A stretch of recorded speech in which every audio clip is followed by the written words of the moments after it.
Yeah. Testing. 1, 2, 3. We are not in studio today. We are out and about. Yeah, I'm getting things finalized. Yeah, we're using the Streamlab. I know. Move it a little bit. Yeah.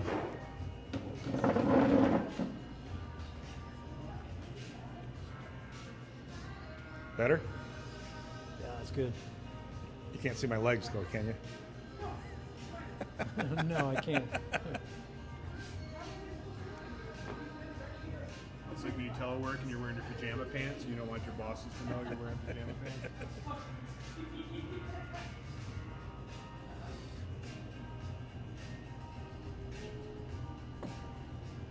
So we go live on YouTube and Facebook and cross-post on the Northeast Ohio Craft Beverage.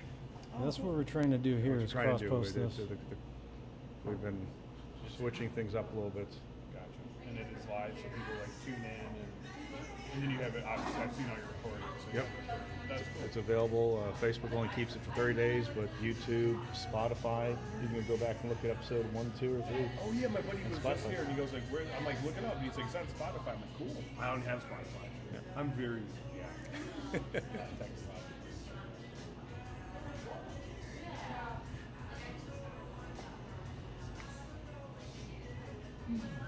I'll let you say it that best. You go after the Mexican food.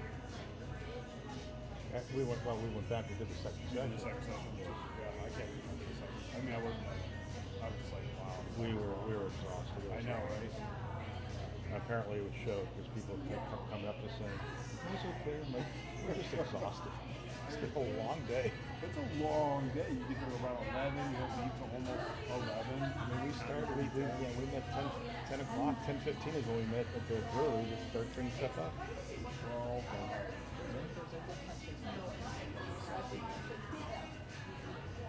Man, we're just volunteers. So it's 12 hours of volunteer. I know, right? It's fun. It's fun. We enjoy It it. was super fun because it's cool they brought it back.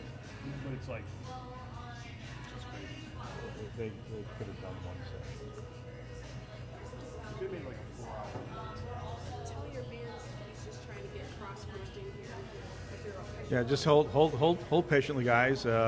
It's Tom from the BlabberMalt Show. We're just working on getting the cross post working. Dave's got his laptop out here.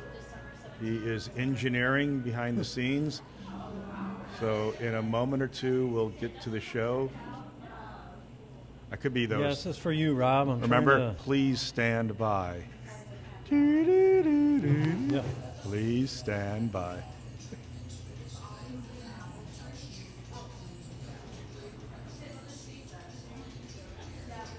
We promise you guys it's going to be worth the wait.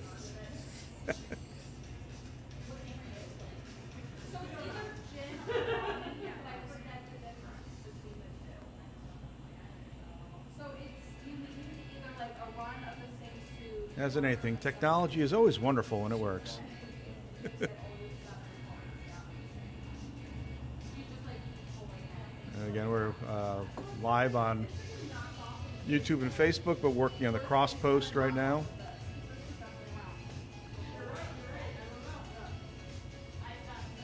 We'll be with you guys in a second here, or two. Yeah, well, the options are not where they said they would be.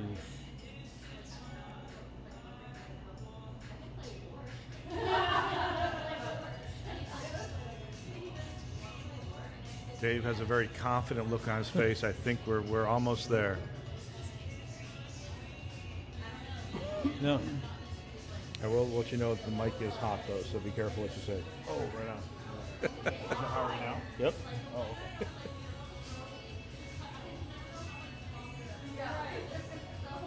I will. I'll keep my swear.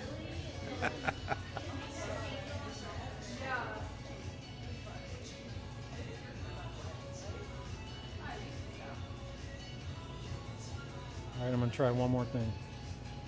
I mean, this is the beautiful thing that we love to come out to places and highlight. Being in the studio, obviously things run a little bit smoother, but just being in the studio doesn't give us an opportunity to show off locations, and people here can see the beautiful background, the Bitter Chief staring you guys right in the face.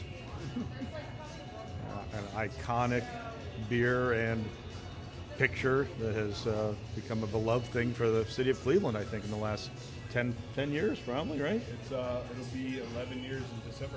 Yeah, you're right. 10 years plus. Yeah. 12 years we signed the lease. I signed the lease.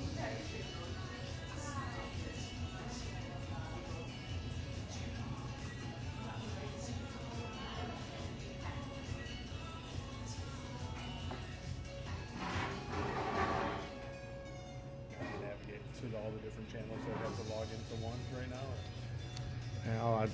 Dave's the tech savvy one, but there's some one app that lets you cross post, and that's one we've been kind of challenged with at times when we're not in the studio.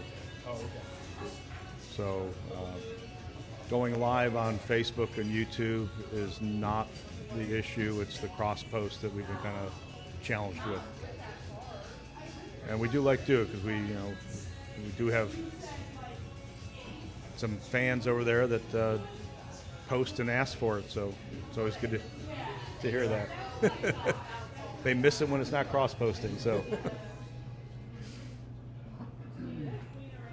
Well, Rick Bell's on. He says, and action. Yeah. Dave, it might be. All right. I can't waste no more time on this. But I'll bring the laptop over here so we can see what people are saying. And we do like to do one selfie. I'll grab my beer. Cheers. Cheers. All right. All right, sounds good. Thanks everybody for being patient. Sorry, we got to figure out this NEOB CBN cross posting thing because it's really pissing me off.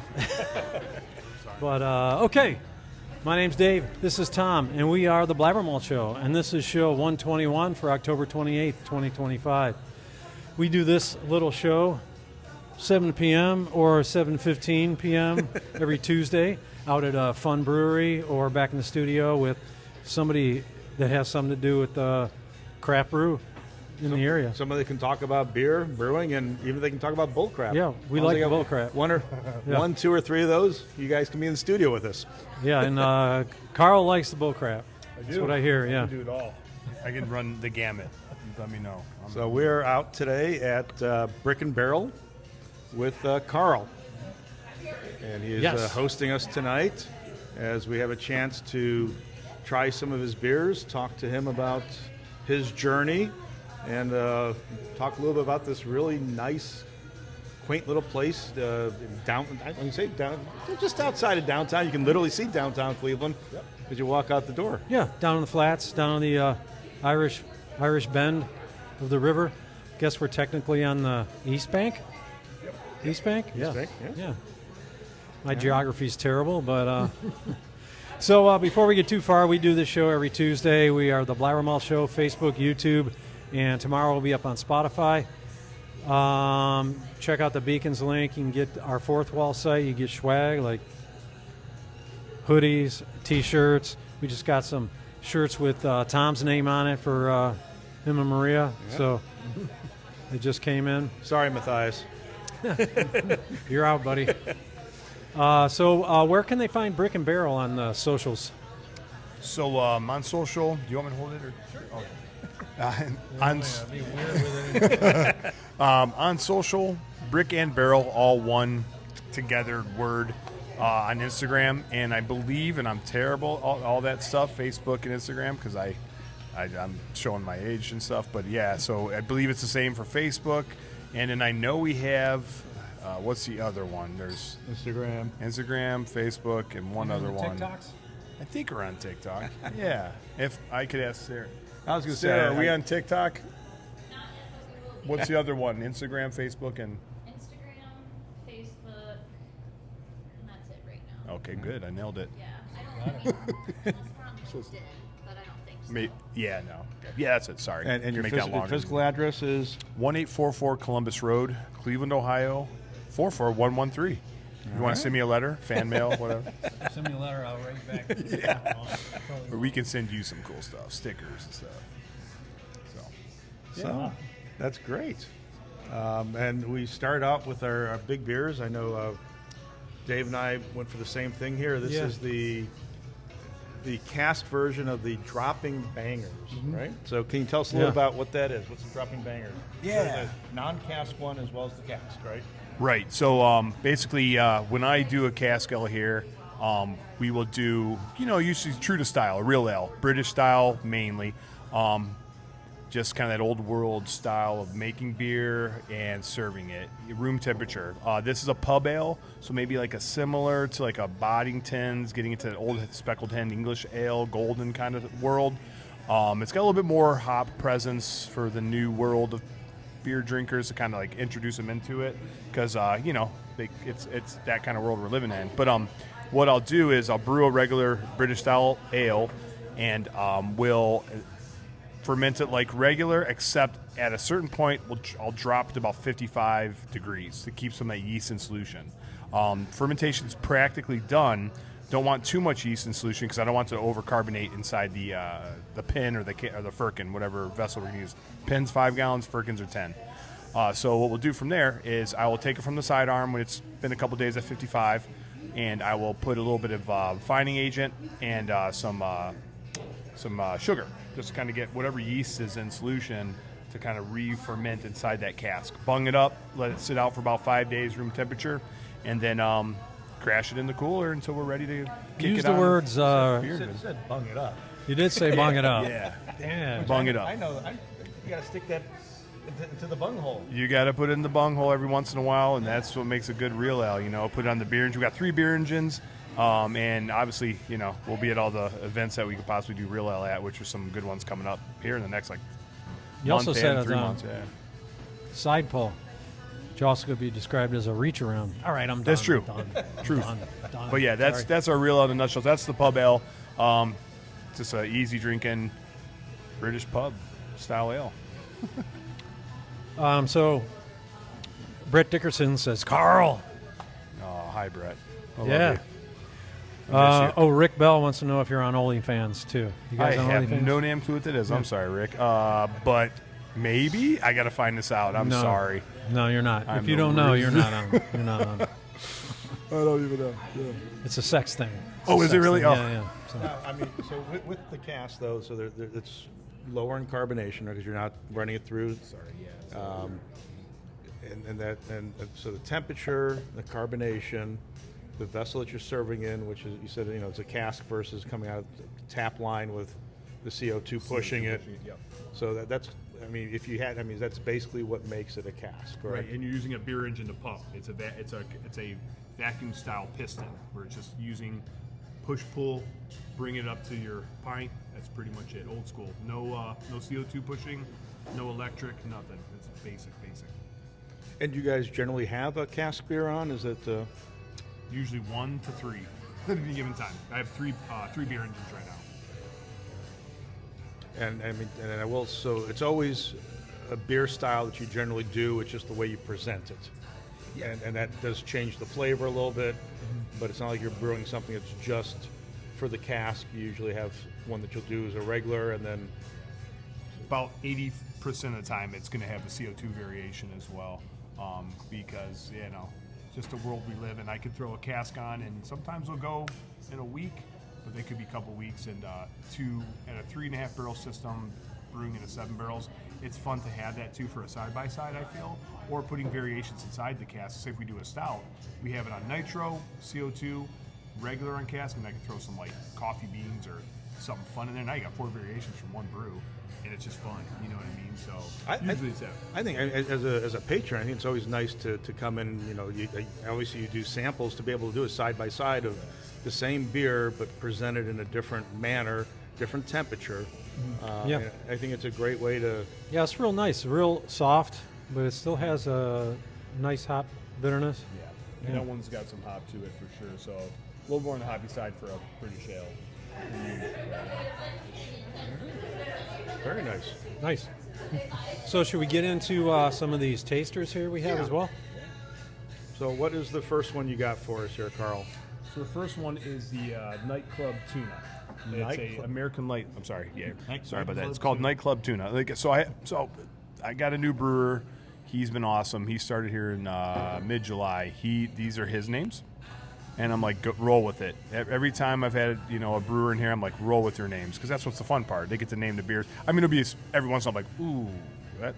I don't know if we Ooh, can do slow that. your roll, That sounds pretty buddy. bad. Yeah. Like I want grandmas and might- grandparents to come in here and kids sometimes. Like hang out with their family. I don't know, nightclub tuna is pretty on the edge. But I won't go into the story behind it, but Taylor had a cool story. It's pretty awesome. But so it's American light lager, really easy drinking, just pretty much light grain bill with a little bit of some nice American light hops for bittering and aroma. But it's light. It's our. What do you have that's comparable to Miller Lite, Bud Light to the beer drinker that comes in? Yeah, but it's light in ABV, but it's not light in flavor. I think this has a lot of flavor. I mean, I'm getting a little malty. I'm getting even that creamy. It's actually very, very tasty. There's a lot of stuff going on in this. Yeah. I guess that's what I meant. Light in ABV. Maybe it's still got that American craft beer, oomph behind it. yeah, for sure. Because having some relatives that are the Busch Light drinkers, this would even be a little too much flavor for them. You but think? But this is very good. I'm not going to deny my uncle's Budweiser when he offers it. It's going to happen. It's going to. Oh, sorry. Yeah. Yeah, we just did a Dad Beer episode. Oh, did you? Was it last week? Last week? Yeah. But that was nice to do that. So you mentioned you've got a new brewer. Mm-hmm. So, Karl, what is your role? And did you start out as the brewer for Brick and Barrel? Coming up on, I think that we got the 11-year anniversary coming up. So, 10 plus years ago, were you the man? Yeah. So I won't give until you ask me for my whole resume. I'll give it to you. But right now, it started about 2014, January 1st. Signed I had two partners. Signed a lease. It's been awesome. Got a great landlord, super blessed. Came in here when your tire was still halfway in the road because it was not paved yet, and you're just like, I love at first sight. The bridge was broken down. We couldn't get anyone coming that way or coming from there. Like, yeah, this is Cleveland. This is great. It's awesome. But Once you get here, you can't leave. you can't leave, yeah, because you don't know if the other bridge is open. You just might be stuck here. So I'm like, you're stuck here. But it was awesome. So we opened in December 2014. And then I was the brewer, owner. I had two partners, Mike and Jay, still my great friends to this day. They left about 2019 before COVID hit. Nobody knew about COVID was coming, but so yeah, it was me until about 2018, 19, and then I joined the Coast Guard. Basically, when I saw COVID on the loom, and I'm like, well, my family needs food, and we got to get rocking here. So I went back in the Coast Guard, but yeah, I've had great brewers since, great staff, just amazing. Couldn't get here without them, but 11 years will be mid-December, December 17th. Yeah. Now, prior to that, were you a home brewer? No, so I never homebrewed until when I was working at a winery. I left the Coast Guard the first time after Hurricane Katrina. I started working at Debonais Vineyards. Okay. And one of my greatest friends of all ever, Brian, was a home brewer, and he was the cellar master there. And he did home brewing, so I hung out with him and did it. I didn't really home brew until I worked at Harpoon Brewing in Windsor, Vermont. We got they let us use all our hops, malt, everything. They're like, just home brew, and we home brewed at the brewery while we're working, which was great. I guess it's commercial home brewing. Yeah, you bring your own equipment. Like, they didn't have equipment. You brought your stuff in, and you make whatever you wanted to make. But so I cut my teeth there with brewing. With my buddy Brian too, when he homebrewed when we were at Debonais. But that's how I cut my teeth. I have a bigger background in wine as far as like education goes, and maybe even experience. But I've worked around the country: Full Sail Brewing, Willoughby Brewing Company, Heil Brewing. I think that's all my breweries. Yeah, that's pretty much all my breweries in a nutshell. In here, but so yeah, that's kind of cut my teeth. Got introduced it by wine, and then I got the job at Harpoon, which was like, oh, you can clean barrels. I'm like, yeah, I clean barrels like every day, hundreds of them. They're like, oh my gosh, you got a job. So Maybe you shouldn't have I got told them lucky. I know, I was cleaning way too many damn barrels. Oh my gosh, but it was fun. It was fun. So there's still hope that I could become a brewer if I just can clean a barrel every now and then. Just come here and clean a barrel. Yeah, if you clean a pot, you're a chef. You know, it's like, No hope for me yet. heck yeah. Hell yeah. But yeah, that's Brick and Barrel in a nutshell. A super Very nice, drive very nice. nutshell. So you started out, but it's my understanding that you also had aspirations to do some wine and did do some wine, and also did a lot of kind of hybrid beers in wine barrels. Yeah. So yeah, I mean, so when Mike and Jace, when I met them, I was working at Gervasi Vineyard. I was just leaving Gervasi. We just came back. Me and my wife, we weren't married at the time, but we dated in Oregon. Quick synopsis on that: we dated in high school. Haven't seen her since. Then I saw her again in Oregon 10 years later. Then she dumped me, and then we started dating again. Fell in love in Portland, Oregon, and then I said, let's move back to Ohio. I got a job at Gervasi. I found these two guys who wanted to sell grapes to home winemakers and train them, like teach them like some things. It came to me, we're just kind of like grape dealers because these old Italian dudes, Slovenian guys, they already knew how to make wine. You're not going to tell them how to make wine, but we had a great time doing it. It was so much fun. We said, maybe do an urban winery. Because when I was in Portland, Oregon, urban wineries were huge. It was like this, a garage door setting, long, deep, like, 3,000 square feet. They made a crap ton of wine. They got, great grapes, from Oregon, Washington, even Northern Cali.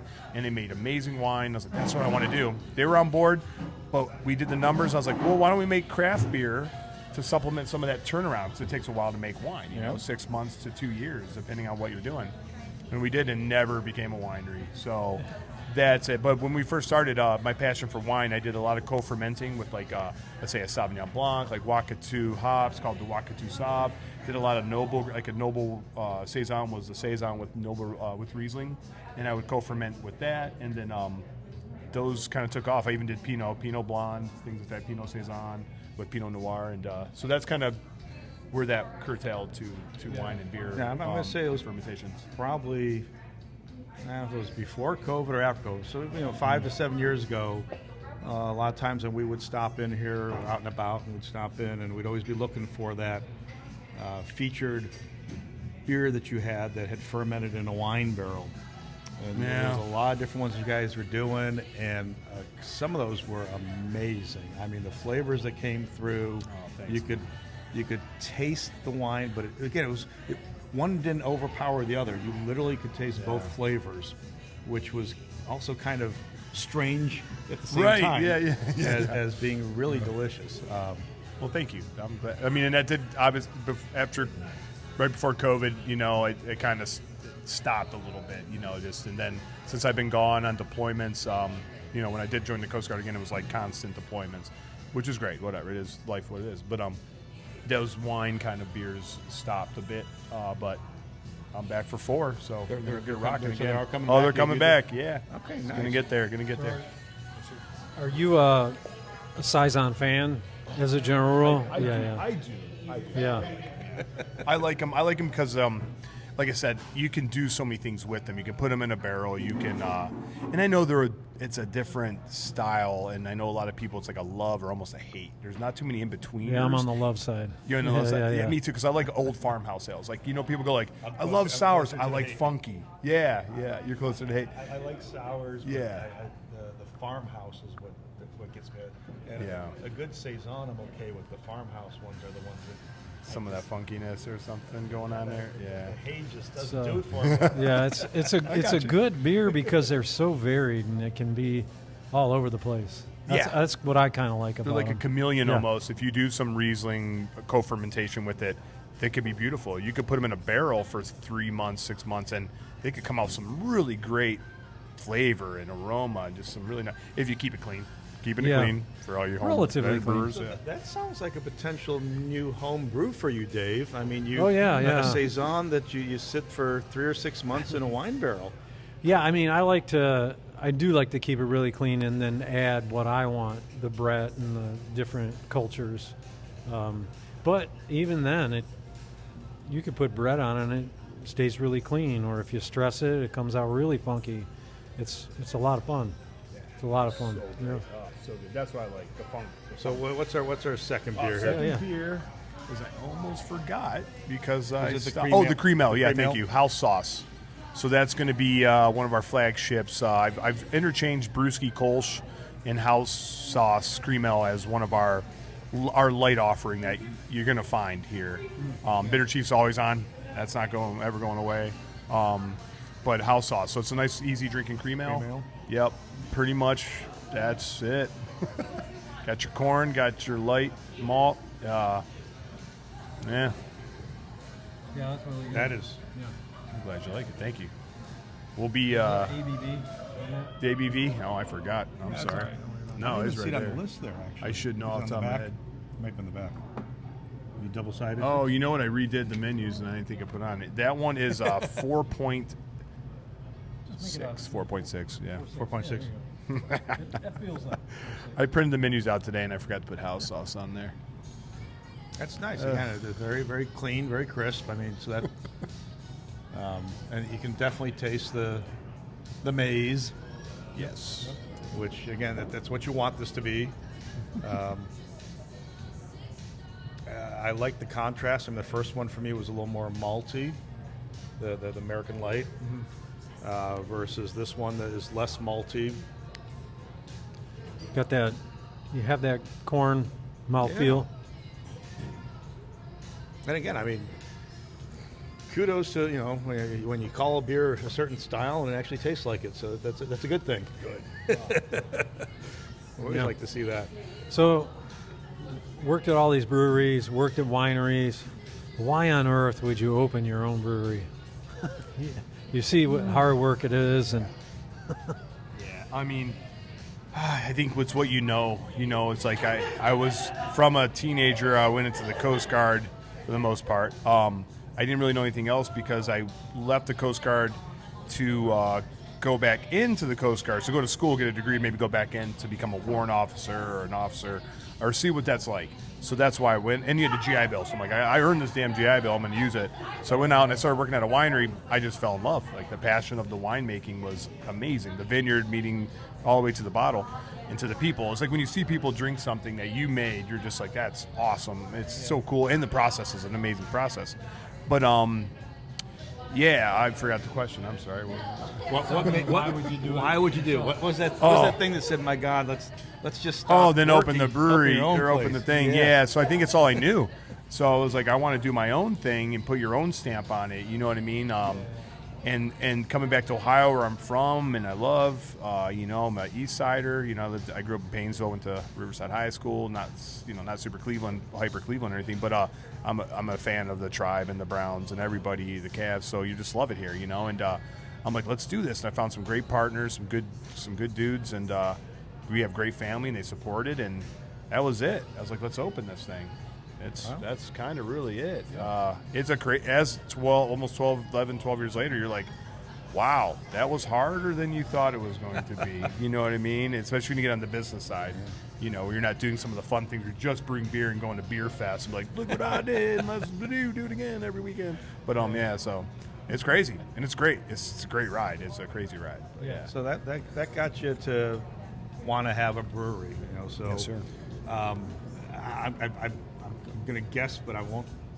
I can't guess because you mentioned Harpoon. You mentioned you were out in Oregon and stuff. Yeah. It's going to be very interesting to ask this next question of assuming, when you're in the Coast Guard and prior to that, you were probably drinking typical American beers, the Budweisers and Millers of the world. But at some point, some beer captured you that was not that was a craft beer. Do you remember what that beer that made you say, oh my God, there's something other than Budweiser and Miller Lite out there? Yeah, absolutely. I also, when I was a teenager, I worked at World Market. And, I was a 21-year-old teenager, and I worked at World Market. And I had, like, Course and Dunk. Just these, like, Sammy Smiths, the brown, like the Nut Brown, all these, like, crazy beers because that's what they had there. It was, like, the only place I've ever seen that. When you're in high school, you're whatever you can get, Bush, whatever, It was like, this was crazy fun. And you had other people around you that were excited about it. You're like, do you like this? Like, I think so. I've never had it either, and they're just drinking it. Sam Adams Boston Ale, when they had Boston Ale, and I loved it. It was a green. I remember the logo. It was green, you know. It was like Dortmunder, you know, the Great Lakes Dortmund Lager, you know. I'm like, I go to these places when I turn 21 and start dabbling, and wow, there's some really good, fun flavors. You know, it's before I even stepped foot in a winery or a brewery. It was those were the big dogs, and then traveling around with the Coast Guard and trying different. When I was in the first time, like going up to Maine and doing the Bar Harbor Blueberry Ale, you know, all those beers, like you can see the label. You can see the label in your brain, you know, like from the 80s and the, you know, we're kind of stuff. spoiled. I'm East Side, so yeah. We're spoiled East Coast. here in Cleveland because you know most people were exposed to that style of beer with Bumbleberry. But for me, the first one I had was the Bahaba Yeah. blueberry beer, and it was to me an amazing thing because it doesn't taste like beer, it tasted like blueberries. That is all that came through, and I was okay with that at that time because it was something different. Yeah, exactly. It was something That was a different. neat beer. Yeah. I mean, we gotta get Matt Cole on the show because what they put in Bumbleberry is not blueberry. It's a different puree. Well, I worked for Harpoon, and we did UFO, and then we did a Rufo, which is the raspberry unfiltered offering. And when I'd come into work, I knew it was Rufo Day. Because you're like, what is going on? Oh, okay, it's Rufo Day. And you see this big old blue bin of something. You're like, Here we is go. that raspberry? Yeah, So I yeah. know what you mean. It's like, there's beer, you know, it is what it is. So it's funny that you say that because UFO, they had a variety pack probably a dozen years ago that had 4 beers in it. One of them was the original. The other ones were all different flavored ones. And to this day, it was one of the most delightful variety packs I've ever had. I can't find it again. I mean, it was a one-of thing.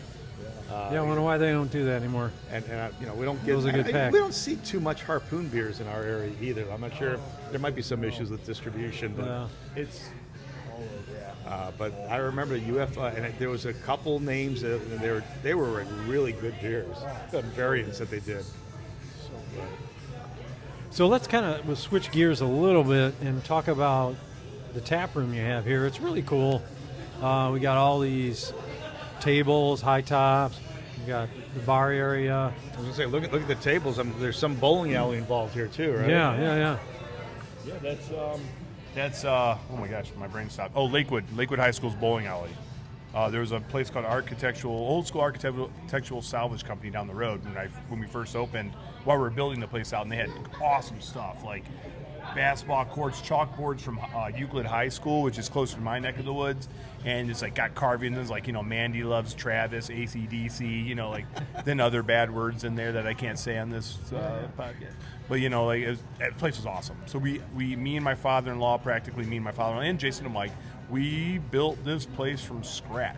I mean, we did the plumbing. We used our plumbers who have trade to get, you know, that are licensed with the Cleveland, you know, for Department of Building and stuff. But we just did all this stuff by our friends and family. It was crazy awesome. Yeah, it was amazing.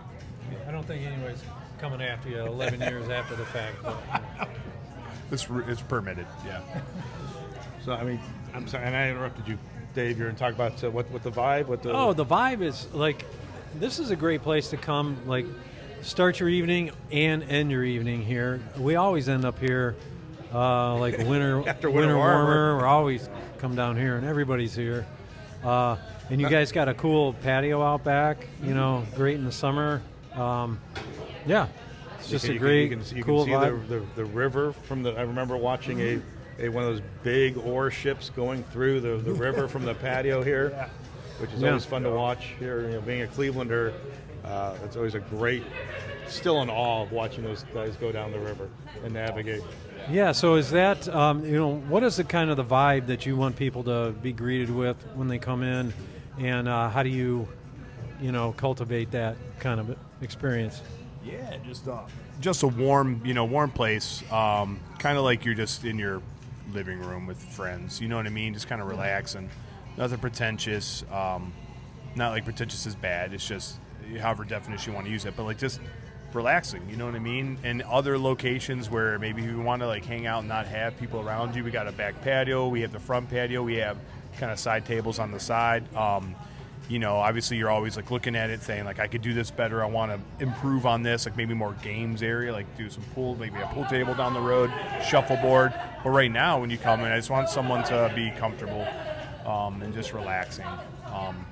And hopefully we have gotten started on a spot like that, and always improving, you know, always improving and listening to the customer, what they want, what they need, you know. We're still trying to grow to be a craft brewery, you know, and get to the point where what we want on the business side too. And then, yeah, that's kind of it. Just relaxing, comfortable, really. I mean, I think you hit the mark, because this is the perfect environment to enjoy this pub ale, this cask ale. I get a English pub vibe. I dig the blue lights on the stainless steel. It looks super cool to me. Yeah. Well, and I'll echo that. Many times we've come down here, your bar staff, it does make you feel like you're walking into a neighborhood bar. They're so friendly, helpful, nice. I mean, and again, this is a place that we've started nights here and we've ended nights here. It's a nice place to stop in, have a couple beers, and just hang out. And the servers are very educated about the beer, and if you don't know what you want, they can guide you to the beverage that you're going to enjoy. Which you don't find everywhere, so that's kudos to you guys for that. Good to hear. All right, third beer. This one is the Hittin' Nice. This is a Hittin' Nice Pale Ale. So it's a New Zealand pale. It's got Pacifica hops. New Zealand Pale Ale. Coming in at 6.2%. Yeah. Interesting. Yeah. Is this the Bitter Chief coming up No, next? Okay. I can pour some bitter chief. Oh, I okay. cannot pour it. I That one, We're not leaving here without a bitter chief, I'll yeah, tell you you that. can't leave without a Bitter Chief. I forgot what I poured after that, honestly. I'm going to say for this one, though, this is something that we've learned with the New Zealand hops is you get hoppiness, but it's not in your face. Can I say a smooth hop? Does that make sense? Yeah. I mean, it still has a hoppiness, but it's not not bitter. But it is hoppy. Get the flavor of the hop, for sure. And I know the New Zealand's usually get a little bit of fruit in there too. It's usually a stone fruit, but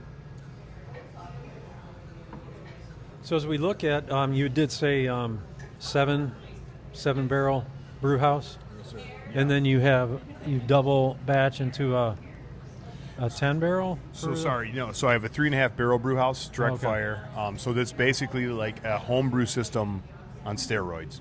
That's a big homebrew It's direct system. fire. Yeah, it's direct fire. So 120 gallons is my boil capacity, so it doesn't boil over.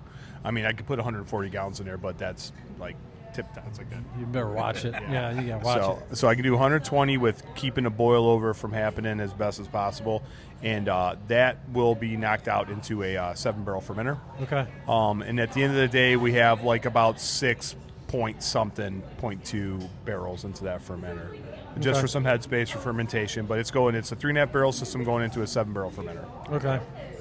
you're keeping busy with 3.5 barrels. You're growing 7 days a week. Yeah, well, no. So what happened was over the summertime, had to catch up a little bit on beers. I got back.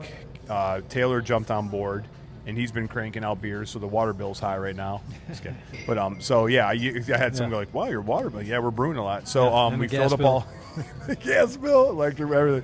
So anyways, it was So we've been brewing, cranking out beers. We wanted to start off with some ales.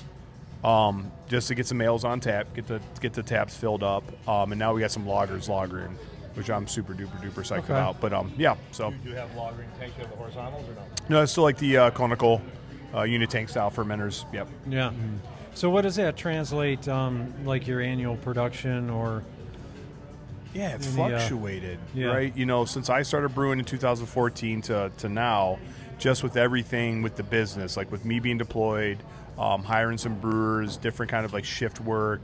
On the average, we're about 250 to 300 barrels a year. Okay. I did hit about 350 to almost 400, and like 2015 to 17, 18. Okay. And I also bought a canning line at that time. Right before COVID, I did a bunch of things, like literally months before they said, "Oh, you have to close great. the doors." I'm like, thank Fantastic. you, sir.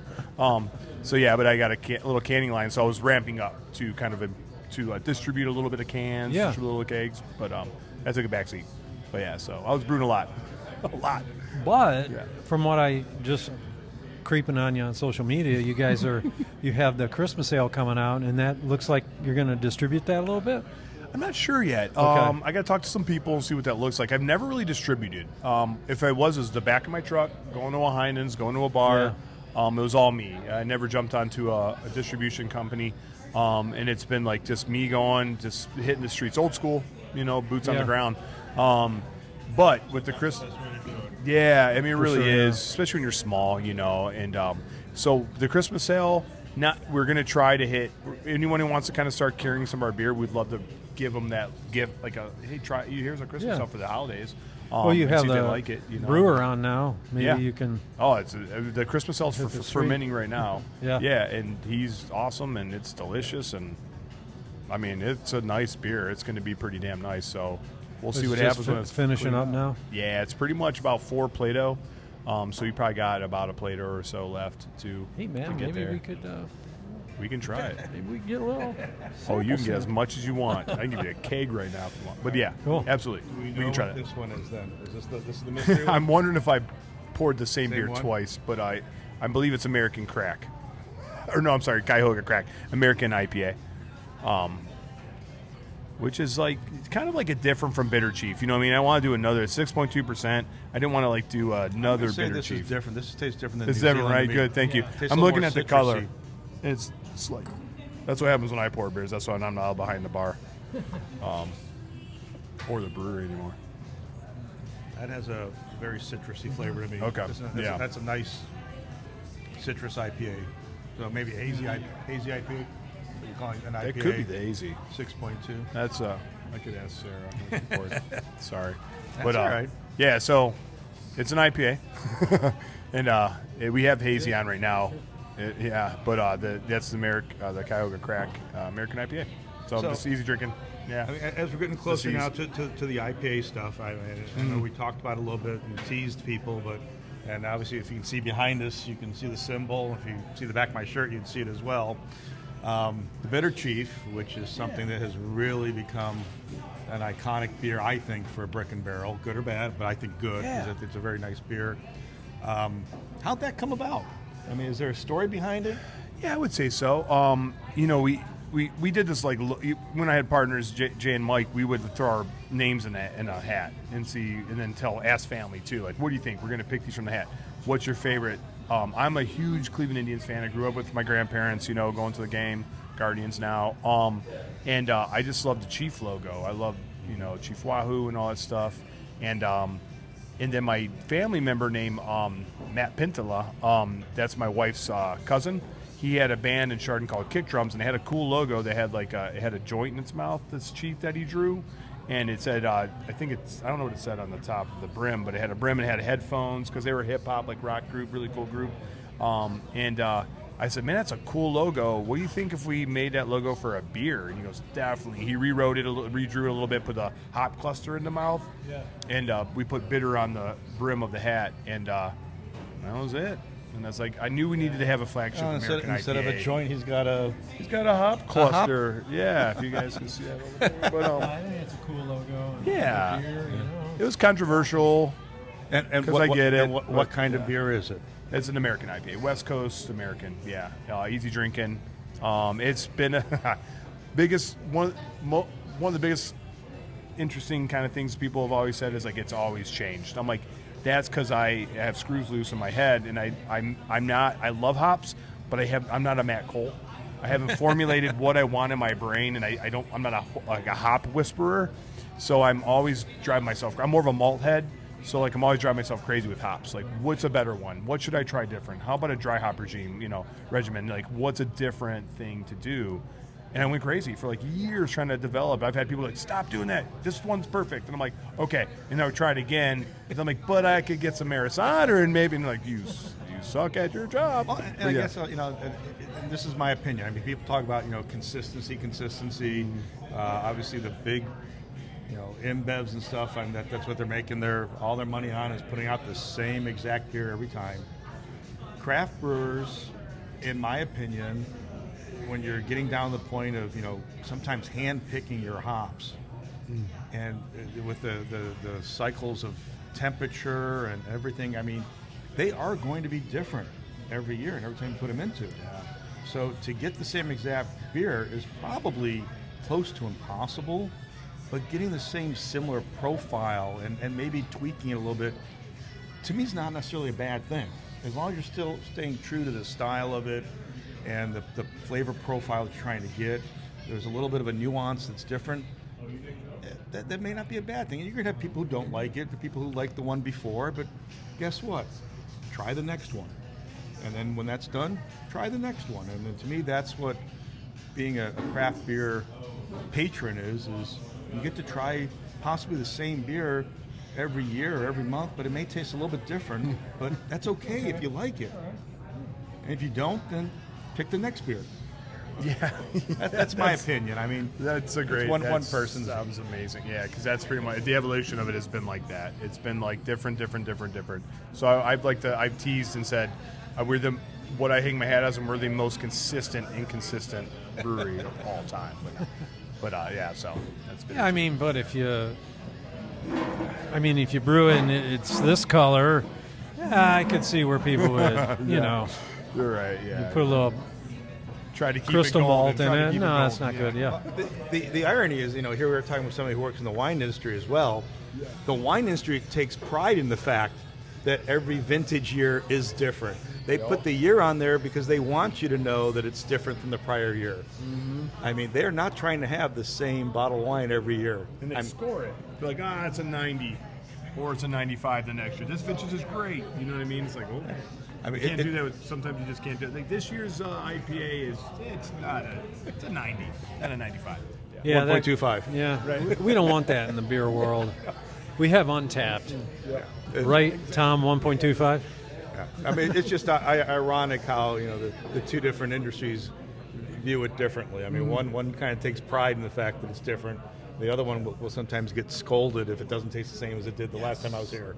Well, even the bourbon world, it's kind of the same thing. It is. It changes. I mean, to me, that means you're using natural ingredients. You're trying to pick something's different, and nature changes things. Yes, absolutely. It's a good thing. All right, what do we got here? Self-gloss. Self-gloss. Yep, it's a red, like a the red pale ale. IPA. Yep. I put IPA. Taylor has told me he feels like it's more of a pale ale, and I'm like, all right, well, I'm sorry. I printed the menu. So it's more of like a red. It's a nice, easy drinking IPA, or like on the borderline of like a pale ale. The malty, nice hop presence. See, and again, you're going to get my opinion right now that the temperature that this is at. So that the fact that this is a little bit warmer. Yeah. I actually like it. I think the flavors are so much different than when it's cold. Yes. I think this, and you want that caramel, malty taste to come through, which I think it does in this, with a little bit of bitterness. You say caramel or caramel? I think I say caramel. I do say caramel, yeah. I mean, I agree. That's why I love cask ales so much, too, because, even when the beer gets a little warmer, I know some of you want to taste things. I feel like you, freeze your palate when it's so cold. And I know in the wine industry, I keep going back to that. Sorry about that, guys. No, that's fine. Gals. There's a lot of similarities. Yeah, we warm it up to get the flavors because you want to know what it actually tastes like. Even the whites. I mean, I'm particularly talking about whites, but with my beers, I like it when they start to. Also, you can see some of the flaws, like some of these, like the diacetyl, whatever starts to pop out when it gets warmer, and you're like, well, not to say a brewer's good or bad if there's diacetyl stuff happens, but you're like, well, this person cleaned this bad boy up. You know what I mean? That's good for them. It's clean. You got to spend time, otherwise, Say crystal or cristal? I would love to drink Cristal, but Crystal. Yeah, crystal malt, cristal malt. I don't know. That's what the kids say. So, I mean, from the days that you were brewing to, maybe now and then, who knows if you still dabble a little bit, is there a favorite style and or beer that you like to brew? It may not be the one that sells the most, but that you just really enjoy and like to try after you make it and are excited to see it come out? Absolutely. And I get complaints that it's not on tap as much or most. So I like a nice, I love British beer, but I also like something that's nice, like kind of sit back, relax, might have a little bit of heat to it. So I like a wee heavy. So I did a McTavish wee heavy, and with that direct fire system I got, I was able to caramelize a little bit, do like a reduction almost kind of, and make some really kind of melanoidin flavors without adding a melanoid malt or anything like that. Tell me I've had it. What's the name of it? McTavish wee heavy, yeah. And then there was a nitro, either a nitro one also. I did one in bourbon barrel. I'm sorry, maple bourbon barrels. Yes, So I I had that Bissell one. Maple Farms out in Jefferson, good friend. I guess that's a shout out. But he ages a lot of he ages his maple syrup from his farms and stuff like that, and maple bourbons barrels, and they're awesome. It's just really great flavor and texture, and that's probably my. Is the wee heavy? That's my favorite, but yeah, it's just like some people, it doesn't move as much because it's big, and it's like an imperial stout, right, or like a dessert stout or something. People tend to know the style. They don't know that style too, because it's like a British style. It's not an imperial. It's not like these dessert stouts that people are drinking now. It tastes like the Cheesecake Factory or something. You know what I mean? Which is cool. It's awesome, but so they're like, "What is it?" It's British. No, I'm not gonna drink it. But yeah. What is your best selling beer? Right now it's the house sauce in Bitter Chief. What is the house sauce? That's the cream ale. Oh, cream ale. Yeah, okay. that's the cream ale. And then the tuna is right behind it right now with people like light beer. Like they like lagers and things like that, and they want something hoppy. I feel we have a hazy on I just put on last week, and I think that's going to go. People are starting to like that too. Yeah, Hazies are big. the thing. Yeah, That's the thing. Yeah. Do you see like maybe in-house drinkers drinking the lighter beers and maybe selling crowlers of the heavier stuff to go? Just thinking like as we go into winter, I would think that darker beers, heavier beers, higher alcohol would start creeping up in sales. Yeah, that's a great point. I mean, because maybe they don't want to commit to it here, but to bring it home for like Thanksgiving dinner or something, or to enjoy it home during the Browns game and cry in your wee heavy or imperial stout would be better than doing it at the bar. And enjoy the light beer because they move better too, right? They transport better. I'm sorry, and when you crack it, you got a little more life than just if you bring like a light lager and a crowler. That head retention and CO2 kind of dissipates. But definitely. I just got a crowler machine a couple weeks ago. Yeah, so I'm just that's going to happen. checking it out I just over got to there. get labels. So Yeah, working on my labels. Do you? But definitely. Kind of a question. Do you prefer to sell crowlers or growlers? Well, I used to be a growler bar, back in the day, but I realized that crowlers is the easiest and the newest thing.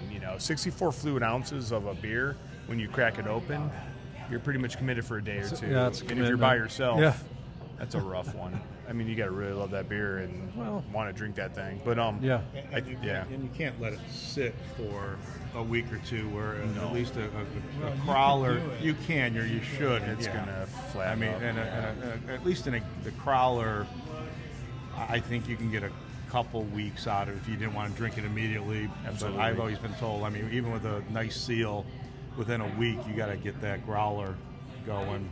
You got Otherwise, to. It's going to lose it. It's not a perfect seal, and so I think like just the way the economics work with glass and that container, it's like a dying breed. It's almost like bottled beer, right? It's just kind of gone.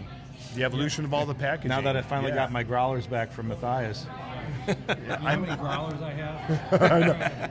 15 or 20. Yeah. That was the thing, like the pint glasses, like all your pint glasses, like you have like 500 pint glasses, and your whoever's saying you need to get, your kids, your wife, like you got to get rid of these. It's like, I know, I do, and it's like that with growlers. Like they're I all- went into they're my all bar and I was different like, sizes, wow, I like decorated with growlers. It's pretty bad, but You can have my pint glasses when you pry them from my cold dead hands.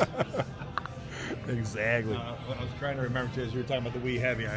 wee heavy and barley wines are two of my favorite styles, actually, that I think don't get enough love. Oh, me too. Yeah. I mean, I'm a classic beer drinker.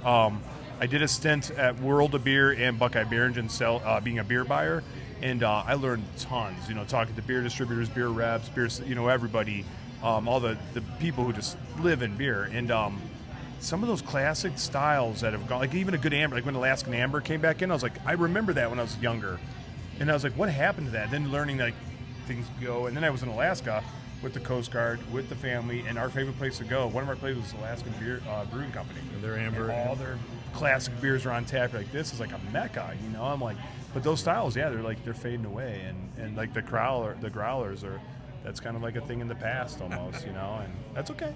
Yeah, like you said, I will have a barley wine and wee heavy still available. So what is Dead of summer, I'll drink a barley wine. exactly? Oh, it's like Christmas in July. We should do barley wine in June or something. I don't know. What do we Why have? not? We should do it. I'm in. You guys do it. I'll be there. What do we have here, This is Karl? the Oil Tipper. It's a black IPA. Black IPA. Nice roasty malt. This one I know the hops. Like, I'm sorry that I didn't know some of the hops anyway, but this has got Chinook and the bittering in Amarillo for dry hop and Roma dry hop. Oh yeah, that is good. I love a good black IPA, and so does Taylor. And I think the community was looking. I was bartending the other night, and I had two fellas come in and say they were doing let's find a black IPA in Cleveland, and I think they found 3. I came here and like, we found our 3rd one. I was like, wow, and that's like one of my favorite styles because they hop meets like in almost like stout or porter, Yeah, because you get the bittering hop, but you also get the malt hop, which is more of on the coffee side. so You ask me. That's like Man, one of my I favorites. almost get like with the hop marrying almost a licorice like. Yeah. And that's what I love. Yeah, I dig that. We just did Celebration of the Hop on Saturday, and people loved it. And it's just so fun to hear people's like, oh, I get, like we were just you said licorice, the subjectiveness of tasting and smelling, and really like it's just fun, like I get this. I'm like, that's cool. I never thought about it. Someone's like, I got like raisin prune if it was in a bowl, and I'm like, it was like a soup. I'm like, oh, that sounds disgusting. So do you like the beer? That you're almost like, did you like it? Yeah. Yeah. It's like, I get lentils and carrots. 2 beer. You get the black IPA. What's your other beer you had there? I had, what did they have there? Oh my gosh, my brain has stopped. It's the Mo Chowda New England Pale Ale. That's not that. I took it off a fermenter. We put head pressure on for days and days and days. So it's not. I feel like the mouthfeel could have been better if I had a little more time to CO2 it. But I wanted to do something fun because it's Celebration of the Hops, and it was really fresh, and I was excited about it. So and we use the ALS, the L's for ALS hops. So I wanted to do that because I know that was part of the celebration. So Cool. So I'm looking behind the bar. You guys have full liquor yes, sir. license, so you can get mixed drinks and stuff like that. We'll do a cocktail of the month, then do a nice fun holiday cocktail and anniversary cocktail. Some wine in the refrigerator there too. Got a couple whites, couple reds. Yeah, this guy's not going to roll with no wine. No, and they're going to be Right? good wines. We're not doing that, stuff. Like, not good stuff. Have you ever? Do you have the license to do wine here? Is that a separate license? I don't even know. That's funny you say that. It is a separate license. Okay. It's a different one. It's I have the brewing license, and you can make mead and beer. For the wine, you can do cider and wine. You can produce. You can be a producer of that. I have the TTB. You can do it.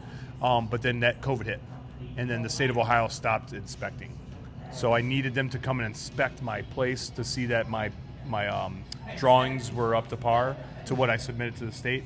But for months and months and months, they stopped. They would not bring inspectors out because of COVID. And then I got deployed, and I haven't went back since. So I'm pretty close. I could probably talk to the state of Ohio and get that license done, yeah. So I was going to do wine. I was going to start doing wine. I made some side, for home, Pinot Noir from Ohio, and started to look at some of the vineyards that I like. And like my friend Matt at M Cellars, I got some grapes from him and a little bit from Debonnaire and stuff, and Ferrante, and all my friends, and tried the clusters of our vineyards that we have in Ohio, and made some small batches to see what I could do here in the back. So Because so it is interesting that there are that crossover. So we were out with Zach at John Chris. So he's got his wine and beer. Debonnaire obviously has their warped Warped Wing Warped now. Wing. Yeah, Warped Wing. I like Cellar Rats better. But There's been 3. Well, can I tell you a cool Cellar Rat story? sure. Do you got 1 minute? I don't know how much time we got. All right. So when I worked at Debonair, Ed Trebitz, Brian Burns, and I, that was the 3 amigos. Ed Trebitz was the winemaker there, the enologist, and then Brian was the cellar master, and I was just the cellar rat. I was the dude, and it was Brian and I in the cellar, just like we're just like wet all the time. We're changing light bulbs and getting shocked and pumping wine from here to there. I mean, it's old school Slovenian, family winery. And then we asked Tony DeBevic Sr., I'm like, can we make a port style wine? He's like, sure. He's like, get a barrel and do what you want to do. He's like, I don't care what you do, just have fun with it. So we made this port style wine. It was really turning out great. You'd have to kind of fortify it, right, with some brandy, whatever you want to use. And so it was Ed, Brian, and I's little side project. We bottled it, and Cindy, who owns Grand River Cellars, goes, what do you want to, she was part of Debonair too, she goes, what do you want to name it? We're like, we're Cellar Rats. Let's call it Cellar Rats. And that's where the name Cellar Rats came from. Ah, nice. And then they took it for a brewery, and I was like, I wanted to name my brewery Cellar Rats. That was for the wine. I was like, dude. Oh, Well, it's available now. Yeah, I know. Life goes on. maybe we'll do a beer here. Maybe we'll do a Cellar One-off Rats or and straight up something, beer, yeah. like in I don't memory know. home. When you start selling your wines here, I love 'em. call those Cellar Rats, and your beer's Brick and Barrel. Reverse it. But I love the family. They gave me, and Tony Sr. Gave me the chance to learn that industry. So that was my opening to this industry. So it was awesome. That's great. You guys do a lot of stuff with the community. I see on Facebook you got some stuff coming up, some neighborhood shops. I don't know if it's for the holiday season or. Yes, sir. Yeah. So starting November 12th on Wednesdays until December 17th, we have holiday markets. So we have some really amazing local purveyors, local artists. People have a craft, a passion. Coming here Wednesday, setting up. We're gonna have some drink specials, some fun food. They're gonna be here. They're gonna talk to connect with the community, and we're gonna do that every Wednesday until December 17th. It's gonna be amazing. I'm gonna do the Salvation Army toys for tots too. Just some local things and like local food drives and things. But pretty excited for this winter. It's gonna be great. Now you guys have some. Obviously, there's the Italian restaurant right next door. You guys do some food, but can people bring their own food in? You offer food. How's that work on the food side for here? Yeah, that's been like our bit. 12 years going in is like, how do we implement food here? I'm not a restaurateur, so opening a kitchen here, trying to find a spot in this small little place to jam in the kitchen, do it right. I don't want to do it wrong. You know what I mean? I want to make our beers great. I want to make our environment great. The food has always been kind of like, how do I do that? Or, and things got put on the back burner. So you can bring your own food in. It's always been open. Like, yes, please bring whatever. You can bring peanut butter and jellies all the way to like lasagna made by your grandma. Throw it on there and have some fun. But we have I started working with Riddell's on East 152nd. They're a 100-year-old family sausage company. So I use their hot dogs. So we have a hot dog roller. So I do that, and I've been working with Cleveland Ketchup to have a mustard bar and a ketchup bar with them, and then Cleveland Kitchen's kimchi and sauerkraut. And so you have the option to put that on there, and Gartman's Buns in Painesville, where I'm from. So like also over 100-year-old family bakery. Nice. So Yeah. that, and then like on the weekends, trying to slowly introduce food. So we do like Slovenian smoked sausage, slow boys is what we call them, in the steamer, and then bratwurst from Riddell's. And same thing, Gartman's bread. So, and then toppings with that. Yeah. We're gonna let those sausage comments just go. We're not gonna. All right. Okay. I will say that what is nice with the Italian restaurant that has pizza next door. Yeah. I've gone next door there, ordered the pizza. They're like, oh, just go sit down. We'll bring it over to you, and they do. They bring the pizza over to you over here. They do. So it's nice. They're Very great. nice. They've been Great setup. They've been comrade. I mean, they're amazing. What's Like Stan, what's the name? Sayanados. Sayanados. The Sayanados, yep. In Rivergate. So Sayanados, Rivergate Tavern. Rivergate Tavern's like their bar side, but it's just the same. It's like the same space. You order food there too, but they're awesome. All right. So, hey Tom, Yes. can we roll in? You give us an update on the celebration of the hop. How was that festival? Well, you guys can both. I mean, it was nice. It was fun. They did a real nice job out of Fatheads. I think the way they had it set up in the production facility. We had our tents out there with for Lorraine. We were out there representing Lorraine Brewing. The very well attended. They had 2 sessions. It was a long day. Yeah, you poured both sessions. We poured both sessions. It was interesting, again, being the celebration of hops. What some people interpret as a hoppy beer that they bring. And again, but I don't mind it because some people are looking for something different. Yeah. It's always scary when you go to these events and you have people come up to you and ask you, what beer do you have that has the least amount of hop or IPA in it? I'm like, why did you come to this? Why did you come to the celebration of hops then? Yeah. Well, my husband made me, my wife made me, whatever it is. It's like, I will just try something. Yeah. You can always give them to try a beer because, again, you know your styles. I mean, we had a beer there that was a nice higher IPA beer, but it wasn't a hit you in the face. Again, people always have that conception that hops and IPAs are all bitter, and they're not. And you can still taste a hop and not be making faces. Yeah. So I think it was very good. A lot of our friends were there. A lot of people from the show. Yeah, cool. I know you made some connections, and we got some shows booked because of it, which is awesome. That's how I appreciate got it. Carl. We were in between 5 sessions. days ago.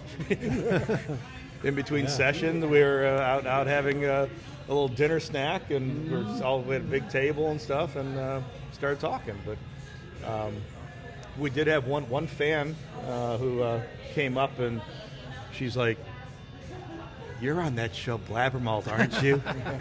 I'm like, "Yes, I am." Was it a brewer or somebody No, worked at a brewery? Just a random person? Just a random person just a at beer the. fan. That's awesome. Well, she's going to look at the new banner that's on the page now. We're like, that's not who you. I saw. I know. You put that up there, she's not going to recognize me now. It's terrible. But it was fun. It was good. It was a part of Cleveland Beer Week, and I think ALS and ALS, ales for ALS. Yeah. That was like one of the big sponsors for it. So it was a fundraiser as well. So Yeah. nice event. Yeah, that's cool. So we're coming up. Can you tell us a little bit about you have your 11th anniversary party coming up here pretty soon. Yeah. So what's going on for that? You know, I wish I had lightning and thunder to just pour out on that. But we do. It'll be fun. So the 17th is the anniversary, which falls on a Wednesday. So you're always like hoping your anniversary falls like a Friday. You know what I mean? 17th Or of Saturday. November? I'm sorry, December. Oh, December? Yeah, Okay. December. But so that's gonna basically have some fun cask on for anniversary beers, and then our full lineup in a fun stout and our Christmas ale, and just kind of have some specials for food and just enjoy. Have the regulars that have supported, people who have never been, just kind of come down, have some fun, and just like hang out and celebrate our 11th year. Nice. That's very much. Mistake on the Lake is coming out.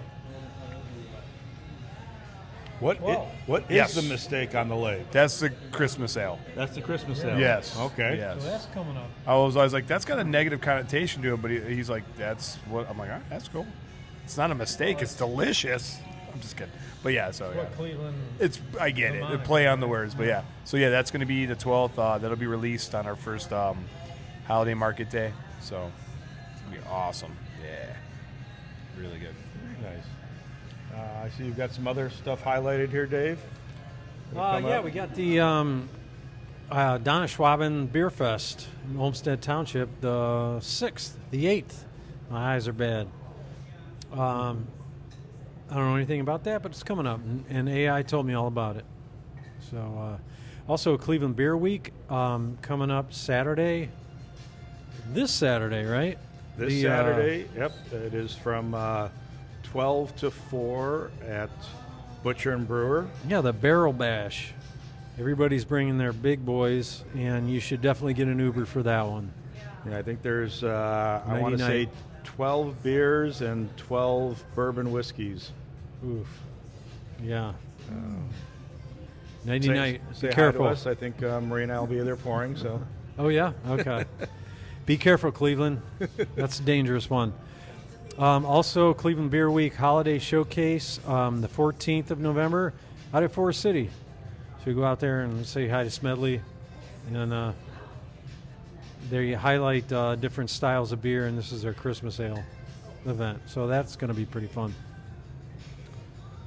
I'll be at that one. I'll be at that one. Yeah, that's gonna be awesome. Nice. Also, Mistake on the Lake will be there. If we're mistaken, we'll be there. Yes. Well, and they're they're right up the road from you guys up here. So Yeah, I mean, there a lot of times. I mean, that's a great thing to loop in between Brick and Barrel and Forest City. I think are two great, neat little. I don't say little breweries, but they're that old style what breweries, in my mind, kind of used to be. It's not the big restaurant. It's not.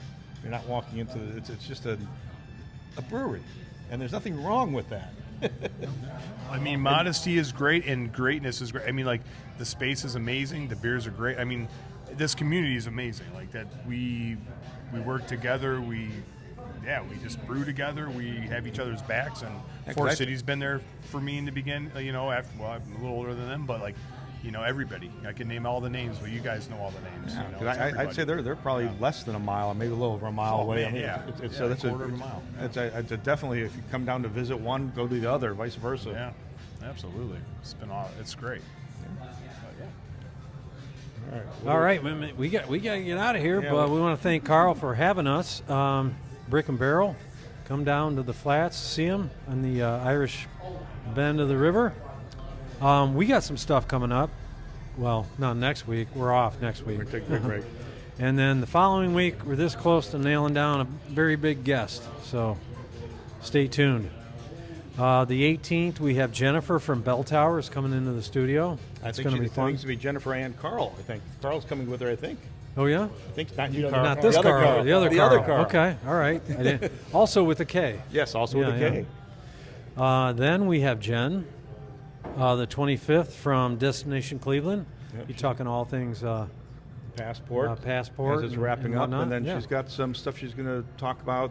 Some changes that are coming in 2026 for the passport Really? as well. So Okay. we may get to we may have a sneak preview. We have, may be the first ones to hear about it. some actually. breaking news. Yeah. Well, I'm in danger of not finishing the passport. I get like over 10 to hit. We got 2 more to go, and I'm hoping you're done, be done on you Saturday. suck, man. You suck. December 2nd, we have... Dude, I'm excited about this one. Yes, this is nice. Good job on this one, man. We have Mike Williams, and we're going to be at Great Lakes Brewing Company at their brewery.